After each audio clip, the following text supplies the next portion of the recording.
cannot whistle. Hi guys, I'm Shelley and welcome to a Hunger Games themed Top 5 Wednesday. So unless you live under a rock, you probably know that Mockingjay Part 2 is either been released or is being released this week.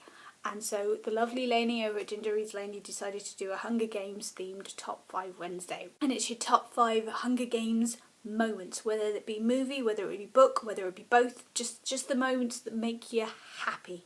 I will of course leave links down to the Goodreads group of Top 5 Wednesday down below and to Lainey, so go check them out. And my top 5 Mockingjay, Hunger Games and Catching Fire moments, starting with basically Haymitch as a person, but mainly his most sarcastic moments. When Katniss stabs a certain piece of mahogany, I will get back to that, and he just basically says, "Congratulations, sweetheart, you've killed a table." Anytime Haymitch says "sweetheart," I love him. And when Katniss chucks water over him. I could probably do a top 20 just on Haymitch moments. Woody Harrelson is the most perfect, brilliant casting. Effie and her mahogany-ness from the movie. It's not in the book. Katniss is in a mood and stabs a table, and Effie in the movie goes, "Do you mind? That's mahogany." Fans loved it so much that the actress who plays Effie then put it into the second movie as well. And they are walking past President Snow's library. She goes, "And there are all the bookcase, all mahogany."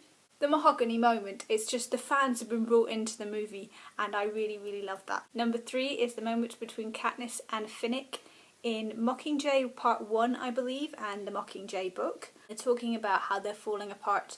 Both their partners or their friends have been taken by the Capitol and being used against them and being tortured, and they're watching this happen. And Finnick says it takes twice as long to put yourself back together than it does to fall apart. I love that quote. Their relationship grows because they realise they are kind of both in the same situation, to the point that everybody thinks they're having this sordid affair when really they're not. They've just become really stoic friends. Then going back to another funny moment, it's the congrats on the sex look. In the books, this is the moment where Peter decides to drop a bombshell with Caesar Flickerman, and he says that Katniss she may be pregnant if it wasn't for the baby. In the books, you're just like, "Oh my god, you didn't just do that!" In the movie, it's, "Oh my god, you didn't just do that!" But then you also get Woody Harrelson doing his best sarcastic little thing again, and he just basically tips his glasses and goes, "To you, sir. Oh, well done." And on Tumblr, the fans have turned it into a "congratulations on the sex." Even though they haven't obviously had sex and there's no baby or anything. He's just trying to do it to stop the games. I love the way Peter just knocks Caesar Flickerman off of his chair half the time.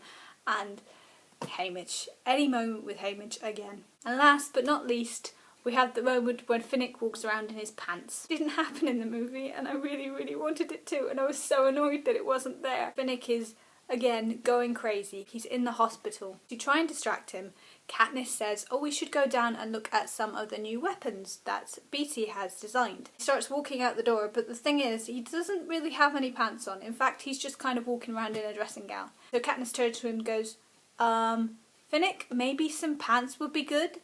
And Finnick has been falling apart at this point. He is severely depressed because the love of his life is missing. Suddenly, he just turns around and turns the full-on Finnick beam back round and goes, "What, are you finding this distracting?" Finnick's back. The Finnick that we have missed, the Finnick that I love so much, suddenly just beams through and you just, there it is. There's that moment. There's that moment to prove that he is still alive. This is what I love about Suzanne Collins' writing. She just puts moments in.